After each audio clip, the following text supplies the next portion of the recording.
வணக்கம். தமிழ்நாட்டின் வாசல் வர வந்துட்ட பேராபத்தை பற்றி நேற்று நான் வீடியோவில் சொல்லியிருந்தேன். டீலிமிட்டேஷனுங்கிற பேரில் தனது லிமிட்டை தாண்டி பாஜக அரசு தமிழ்நாடு உள்ளிட்ட தென் மாநிலங்களை வஞ்சிக்குது. வட மாநிலங்களுக்கு அரசியல் வலிமையை மேலும் வாரி வழங்குற மாதிரியோ, தென் மாநிலங்கள் அரசியல் வலிமையை இழப்பது மாதிரியோ நடந்தால் தமிழ்நாடு பார்த்துக்கிட்டு சும்மா இருக்காது. ஒவ்வொரு குடும்பமும் தெருவுக்கு வந்து போராடும்னு சொல்லியிருந்தேன். யார் நல்லது சொன்னாலும் கேட்காத ஒன்றிய பாஜக அரசு இதையும் கேட்கல. சட்ட திருத்தம் கொண்டு வந்து நாடாளுமன்றத்தில் தமிழ்நாட்டின் குரலை ஒடுக்க பார்க்குறாங்க. நாளைக்கு கொண்டு வரப்போகிற சட்ட திருத்தத்தால் வட மாநிலத்துக்கும் தென் மாநிலங்களுக்குமான உறுப்பினர்கள் எண்ணிக்கை வேறுபடும். சும்மா பெயரளவுக்கு தமிழ்நாடு உள்ளிட்ட தென் மாநிலங்களுக்கு தொகுதி அதிகரிக்கணும்னு சொல்லிட்டு அவங்களுக்கு சாதகமான வட மாநிலங்களுக்கு மிக மிக கூடுதலாக தொகுதிகளை அதிகரித்து நம்ம தென் மாநிலங்களின் பிரதிநிதித்துவமே தேவை இல்லை என்ற நிலைமையை கொண்டு வர போகிறாங்க. இதைத்தான் எங்களுக்கு கிடைக்கப்படும் மாபெரும் அநீதி என சொல்கிறோம். மக்கள் தொகையை கட்டுப்படுத்தினதுக்காக தென் மாநிலங்களுக்கு தண்டனை இது.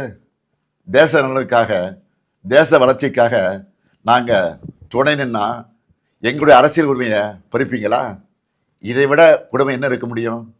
பிரதமர் மோடி அவர்களே, தமிழர்களையும் தென் மாநில மக்களையும் இரண்டாந்தர குடிமக்களாக பார்க்குறீங்க. டெல்லி பாஜகவுக்கு தமிழர்கள் யாருன்னு காட்ட வேண்டிய நேரம் வந்துருச்சு. தமிழ்நாட்டின் குரல் வலையை நெருக்க நினைக்கும் ஒன்றிய பாஜக அரசுக்கு எதிராக தமிழ்நாட்டில் இருக்க ஒவ்வொரு குடும்பமும் தங்கள் எதிர்ப்பை தெரிவிக்க வேண்டிய நேரம் வந்தாச்சு. நாளைக்கு நாடாளுமன்றத்தில் அவங்க கொண்டு வர போகிற சட்ட திருத்தத்துக்கு எதிர்ப்பை காட்டுற மாதிரி தமிழ்நாட்டில் எல்லாரும் நம்ம வீட்டில் கருப்பு கொடியை ஏற்றுவோம். கருப்பு சட்டத்தை எதிர்த்து நம்ம எதிர்ப்பின் அடையாளமாக கருப்பு கொடியை ஏற்றுவோம். இந்தியாவை இருண்ட காலத்திற்கு அழைச்சிட்டு போகிற எதேச்சதிகார பாஜக அரசுக்கு எதிராக கருப்பு கொடி ஏற்றுவோம். இது தமிழ்நாட்டுக்கும் டெல்லிக்குமான தேர்தல் என நான் சொன்னதை பாஜக தொடர்ந்து நிரூபிக்குது. நான் சொன்னதோட உண்மையான அர்த்தத்தை பாஜகவே உணர்த்திடுச்சு. அவங்களுக்கு தமிழ்நாடு முன்னேறக்கூடாது, தமிழ்நாட்டை சார்ந்தவங்க குரல் கூட நாடாளுமன்றத்தில் ஒழிக்கக்கூடாது. அதுக்கான சதி திட்டத்தை சட்டமாகவே கொண்டு வராங்க. சதியை எப்படி சட்டமாக ஏற்க முடியும்? கருப்பு சட்டத்துக்கு எதிராக கருப்பு கொடி ஏற்றுவோம். ஒவ்வொரு வீட்டிலும் பொது இடங்களையும் ஏற்றுவோம். மீண்டும் எச்சரிக்கை செய்கிறேன், மக்கள் தொகை அடிப்படையில் தொகுதிகளை முடிவு செய்யக்கூடாது. கருப்பு சட்டத்தை நிறைவேற்றக்கூடாது. 8 கோடி தமிழர்களின் ஒற்றை கோரிக்கை இது. அரசியல் எல்லைகளை கடந்து தமிழ்நாட்டின் உரிமையை காக்க தமிழ்நாடே ஓங்கி ஒலிக்கட்டும். தமிழ்நாடு போராடும், தமிழ்நாடு வெல்லும். வெல்வோம் ஒன்றாக.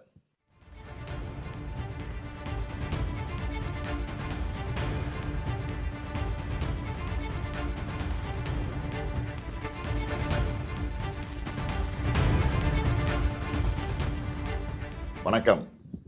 தமிழ்நாட்டின் வாசல் வர வந்துட்ட பேராபத்தை பற்றி நேற்று நான் வீடியோவில் சொல்லியிருந்தேன்.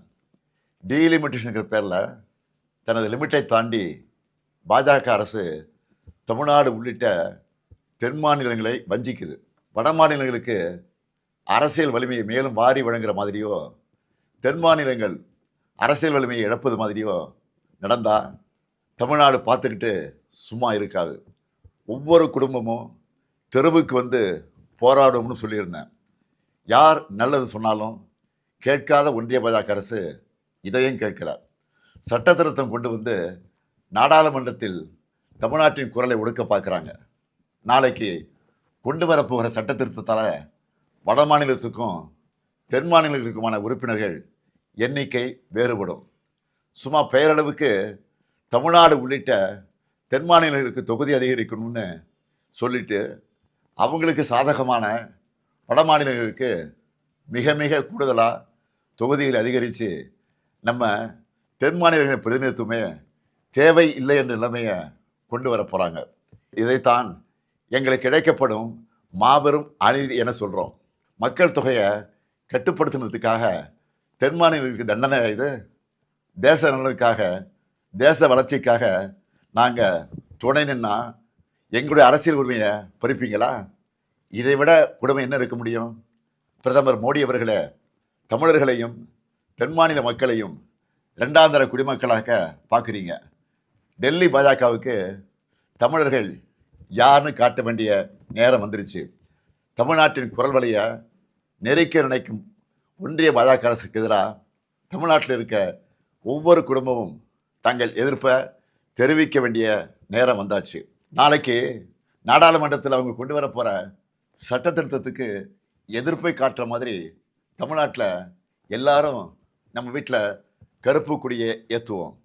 கருப்பு சட்டத்தை எதிர்த்து நம்ம எதிர்ப்பின் அடையாளமாக கருப்பு கொடியை ஏற்றுவோம். இந்தியாவை இருண்ட காலத்திற்கு அழைச்சிட்டு போகிற எதேச்சதிகார பாஜக அரசுக்கு எதிராக கருப்பு கொடி ஏற்றுவோம். இது தமிழ்நாட்டுக்கும் டெல்லிக்குமான தேர்தல் என நான் சொன்னதை பாஜக தொடர்ந்து நிரூபிக்குது. நான் சொன்னதோட உண்மையான அர்த்தத்தை பாஜகவே உணர்த்திடுச்சு. அவங்களுக்கு தமிழ்நாடு முன்னேறக்கூடாது, தமிழ்நாட்டை சார்ந்தவங்க குரல் கூட நாடாளுமன்றத்தில் ஒழிக்கக்கூடாது. அதுக்கான சதி திட்டத்தை சட்டமாகவே கொண்டு வராங்க.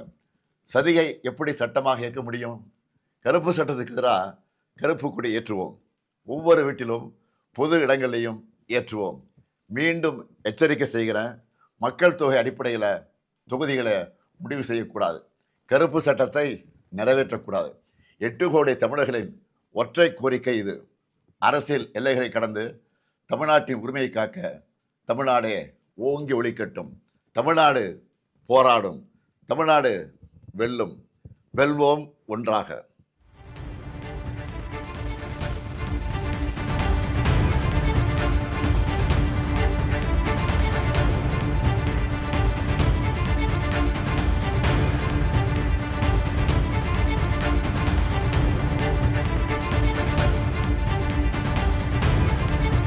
வணக்கம்.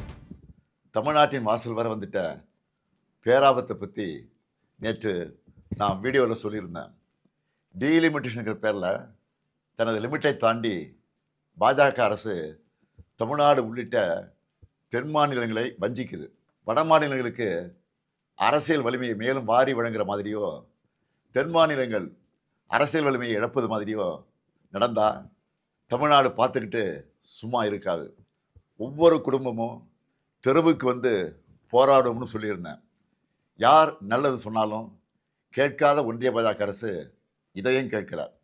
சட்ட திருத்தம் கொண்டு வந்து நாடாளுமன்றத்தில் தமிழ்நாட்டின் குரலை ஒடுக்க பார்க்குறாங்க. நாளைக்கு கொண்டு வரப்போகிற சட்ட திருத்தத்தால் வட மாநிலத்துக்கும் தென் மாநிலங்களுக்குமான உறுப்பினர்கள் எண்ணிக்கை வேறுபடும். சும்மா பெயரளவுக்கு தமிழ்நாடு உள்ளிட்ட தென் மாநிலங்களுக்கு தொகுதி அதிகரிக்கணும்னு சொல்லிட்டு அவங்களுக்கு சாதகமான வட மாநிலங்களுக்கு மிக மிக கூடுதலாக தொகுதிகளை அதிகரித்து நம்ம தென் மாநிலங்களின் பிரதிநிதித்துவமே தேவை இல்லை என்ற நிலைமையை கொண்டு வர போகிறாங்க. இதைத்தான் எங்களுக்கு கிடைக்கப்படும் மாபெரும் அநீதி என சொல்கிறோம். மக்கள் தொகையை கட்டுப்படுத்தினதுக்காக தென் மாநிலங்களுக்கு தண்டனை இது. தேச நலனுக்காக, தேச வளர்ச்சிக்காக நாங்கள் துணை நின்னா எங்களுடைய அரசியல் உரிமையை பறிப்பீங்களா? இதை விட கொடுமை என்ன இருக்க முடியும்? பிரதமர் மோடி அவர்களே, தமிழர்களையும் தென் மாநில மக்களையும் இரண்டாந்தர குடிமக்களாக பார்க்குறீங்க. டெல்லி பாஜகவுக்கு தமிழர்கள் யாருன்னு காட்ட வேண்டிய நேரம் வந்துருச்சு. தமிழ்நாட்டின் குரல் வழியை நெருக்க நினைக்கும் ஒன்றிய பாஜக அரசுக்கு எதிராக தமிழ்நாட்டில் இருக்க ஒவ்வொரு குடும்பமும் தங்கள் எதிர்ப்பை தெரிவிக்க வேண்டிய நேரம் வந்தாச்சு. நாளைக்கு நாடாளுமன்றத்தில் அவங்க கொண்டு வர போகிற சட்ட திருத்தத்துக்கு எதிர்ப்பை காட்டுற மாதிரி தமிழ்நாட்டில் எல்லாரும் நம்ம வீட்டில் கருப்பு கொடியை ஏற்றுவோம். கருப்பு சட்டத்தை எதிர்த்து நம்ம எதிர்ப்பின் அடையாளமாக கருப்பு கொடியை ஏற்றுவோம். இந்தியாவை இருண்ட காலத்திற்கு அழைச்சிட்டு போகிற எதேச்சதிகார பாஜக அரசுக்கு எதிராக கருப்பு கொடி ஏற்றுவோம்.